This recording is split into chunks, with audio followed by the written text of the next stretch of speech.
Motorcycle কি কাকে লাগাইছে? সিএনজি কে লাগাইছে? কয়জন গুলি কয়জন? মোটরসাইকেল আরোহী অ্যাক্সিডেন্ট করছে, মাথায় লাগছে, বাম পাশে বুকে লাগছে, আর কোথায় লাগছে?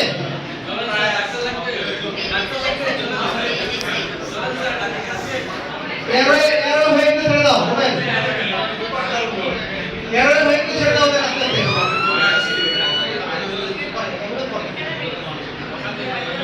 এরো হয়ে ছেড়ে দাও।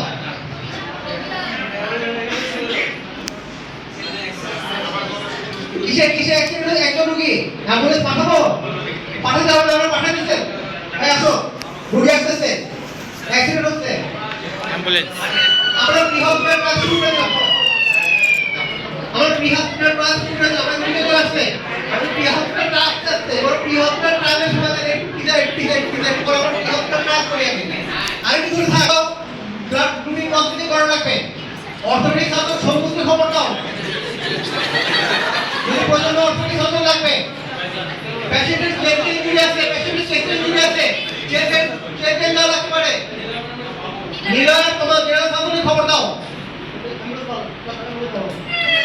এই অ্যাম্বুলেন্স পেশেন্ট চলে আসছে,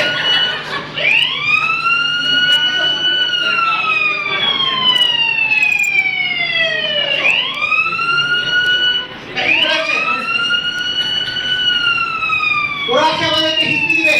সেই মোটরসাইকেল অ্যাক্সিডেন্ট হচ্ছে, আর কি প্রোফাইল কি ছিল বলো, বলে কি পাইছো বলো। পাঁচ কত? পাঁচ আছে 85, বিপি আছে 85, 60% শকে আছে, স্যাচুরেশন অক্সিজেন স্যাচুরেশন আছে 80।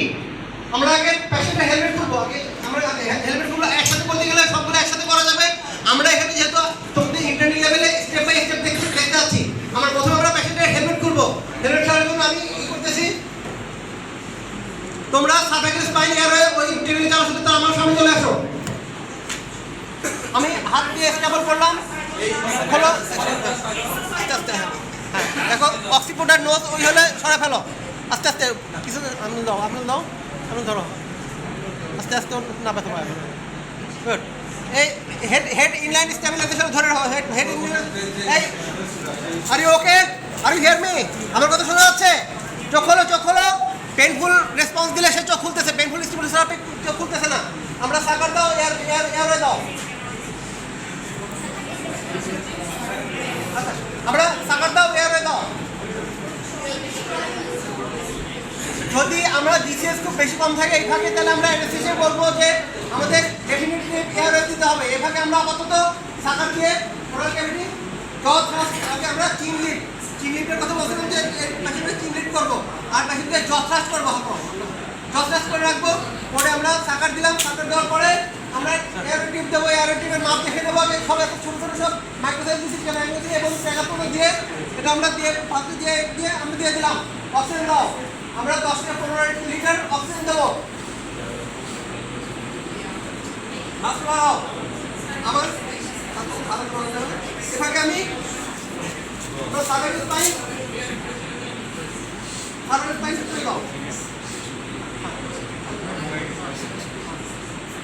এবার বি টেবিলের লোকরা চলে আসো।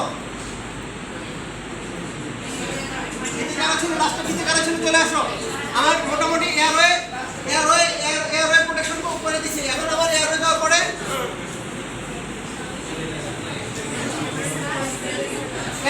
এবার আমরা দেখবো যে ব্রিদিং মধ্যে কারণ আমরা চেঞ্জ দেখবো। এদিকে ব্রুইস, এদিকে আমার সার্জিক্যাল এমফাইসিমা আছে। আমি দেখতেছি যে এই সাইডটা উঠতেছে কম, এই সাইডে মুভমেন্ট ঠিক আছে। আমার এখান থেকে সে মিলার বলছে যে গলার মধ্যে কাটা, সেই সার্ভাইলেন্স ট্রাকে ডেভিডেড হয়ে লেফট সাইডে চলে গেছে, তার স্যাচুরেশন কম আছে। আমরা পারকাস করে দেখবো যে কি কাহিনী। পারা কিন্তু এই পাশে হাইপারটেনশন আসতেছে, এই পাশে নরমাল আসতেছে, এই পাশে হাইপারটেনশন আসছে, এই পাশে নরমাল আসতেছে, এইদিকে চেস্ট ওয়াল মুভমেন্ট কমে গেছে। তাহলে আমার সাসপেক্ট করতেছি যে আমার এখানে টেনশন নিউমোথোরাক্স হচ্ছে। যেহেতু ট্রাকে ডেভিডেড, নিডল দাও, ওখানে নিডল নাও। আমরা নিডল নিয়ে চলে আসো। আমরা এদিকে সেকেন্ড নিডল আসলে আসবে, কোথাও 3 নিডল আসছে। আমরা একটা নিডল থোরাকোস্টমি করলাম। রেডিয়াল থ্রোম্বোস্কপির পর আগে আমার পালস ছিল 110, এখন আছে যে বিপি ছিল 88 বিপি, আগের মধ্যে আছে স্যাচুরেশন কিছু বাড়ছে, এখন 89 থেকে 90 স্যাচুরেশনে চলে আসছে। 89 থেকে আমার এর মধ্যে ডেফিনেটলি আমরা চেঞ্জ দেবো, চেঞ্জ দেওয়ার জন্য যে ডিলারকে ওদের খবর দাও, আমরা চেঞ্জ দিয়ে দেবো। এইভাবে বাকি অ্যাসেসমেন্টগুলো করে ফেলি আমরা। এদিকে এবার সার্ভে ইয়েতে সবুজের সাথে কারা আসছিল, সাইলেন্সারটা আলাদা চলে আসো, দুটো ক্যামেরা দাও, আমরা এখানে একটা ক্যামেরা দাও, ক্যামেরা ওর কাছে একটু দিয়ে দাও। আমরা এই ক্যামেরা দিলাম, ওর পাশে ক্যামেরা নেওয়ার সময় আমরা একই সাথে ব্লাড ড্র করে গ্রুপিং আর ক্রস ম্যাচিংয়ে পাঠিয়ে দিচ্ছি। ব্লাড ড্র করে নেমে দাও, গ্রুপিং আর ক্রস ম্যাচিংয়ে দিয়ে দাও। রানিং ফ্লুইড দিয়ে দিচ্ছি আমরা ফ্লুইড দেওয়ার জন্য। এখন আস্তে আস্তে প্রেশারটা পেশেন্টের বাড়তেছে, প্রেশার বেড়ে এখন প্রেশার বাড়তেছে, দিকে নিয়ে আসো, চেন টিউব টেস্ট নিয়ে চলে আসো। তারপর আমরা এক্সরে করতে নিয়ে আসে, লক রোলের কথা বলছিলাম, লক রোল করে কাজ হবে, তারপর আবার সোজা হবে। নিয়ে আসো।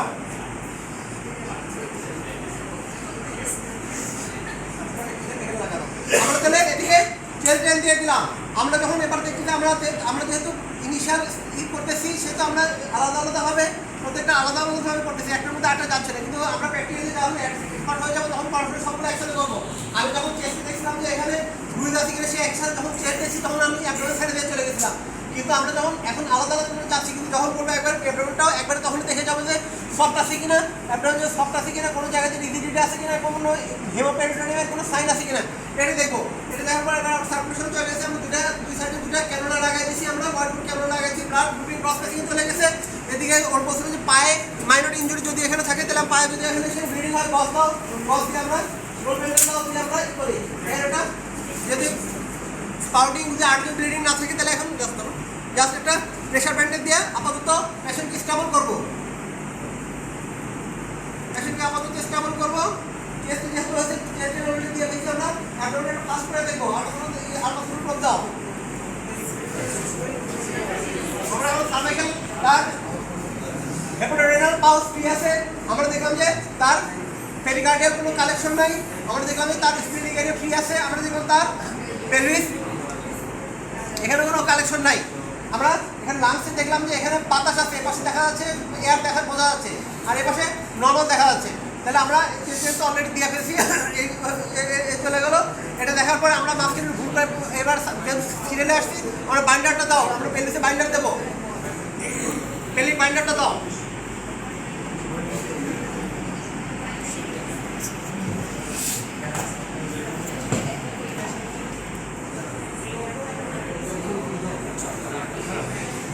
আমরা পেলি বাইন্ডারটা লাগাবো হচ্ছে গ্রেটার টকান্টারের লেভেলে। আমরা পেলি বাইন্ডারটা গ্রেটার টকান্টারের লেভেলে আমরা বাইন্ডার লাগাই রাখবো যতক্ষণ পর্যন্ত আমরা চেস্টে আমরা যতক্ষণ পর্যন্ত পেলভিসের রেস্ট না পাচ্ছি, যে পেলভিসে কোনো ইঞ্জিন ফ্র্যাকচার নাই, ততক্ষণ পর্যন্ত আমরা এটা বাইন্ডার লাগাই রাখবো। তাহলে আমি শিখ গেলো। এবার আমার ডিসএবিলিটি, তাকে আমরা পেনফুল দিলে সে কী করতেছে, এখানে 3 দিলে সে হাত দিয়ে করতেছে। তাহলে আমার এখানে জিসিএস মোটামুটি 12-এর মতো আছে। জিসিএস যদি 12 থাকে তাহলে আমার ডেফিনেটলি এটা দিতে হবে। যদি আমার জিসিএস কম থাকে তাহলে আমার এনএসএসি রাখতে হবে। যদি নিজে এক্সপার্ট হয় তাহলে আমি ল্যারিঙ্গোস্কোপি ডেফিনেটলি অ্যারোয় হচ্ছে আমার এন্ডোটাকে ফিল দেবো। যদি আমি ডেফিনেটলি অ্যারোয় না দিতে পারি তাহলে এন্ডোস্কোপি এনএসএসি সাহায্য যদি আমরা, তখন আমাকে ডেফিনেটলি অ্যারো দিতে হবে। যদি জিসিএস ভালো থাকে তাহলে যদি ব্যাপারটা এরকম, এবার আমরা পেশেন্ট যদি এবার স্টেবল হয়, এবার আমরা তাকে পেশেন্ট পুরো আনড্রেস করবো, এবার লক রোল করবো।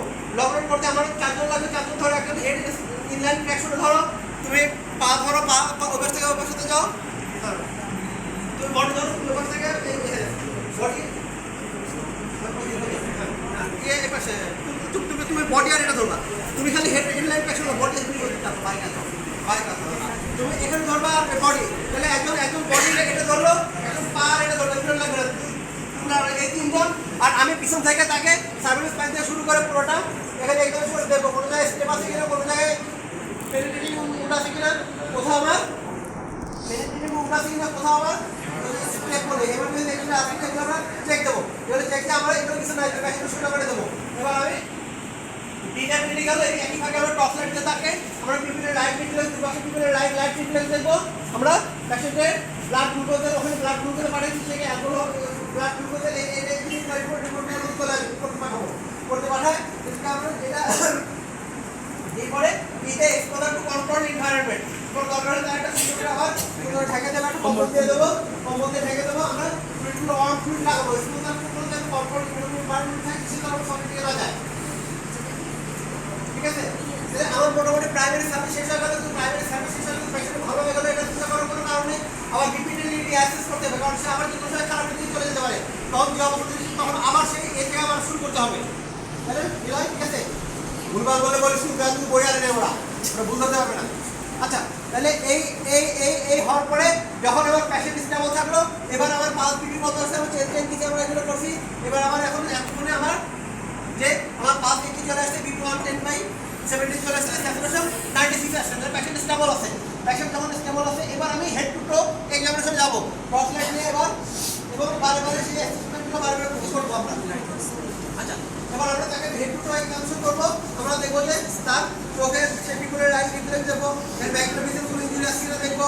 এখানে আমার কানের মধ্যে একটু বাদ গেছে, সেটা হচ্ছে আমরা যখন লক রোল করলাম, লক রোলে যদি পোর্টেবল এক্সট্রা ফ্যাসিলিটি থাকে, সে যখন কাজ হলো ওই সময় দুটো ক্যাসেট পিঠের নিচে ঢুকাই দেবো, দুটো ক্যাসেট পিঠের নিচে ঢুকে দিয়ে এক্সপোজ করে আমরা দুটো এক্সট্রা ঢুকে ফেলবো। আমরা এরপর আমরা এখানে দেখবো কালকে যদি কোনো ব্লিডিং থাকে,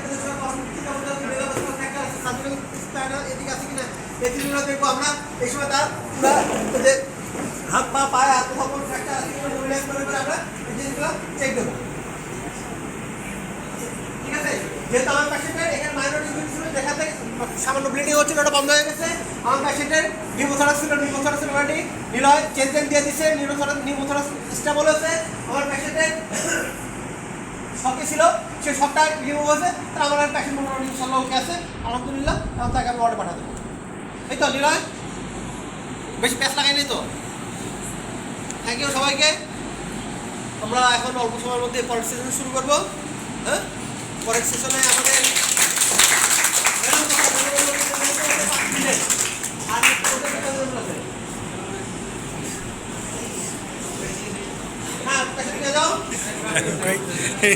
রুগী দিয়ে অরিজিনাল রুগী আছে। ধন্যবাদ দিচ্ছি।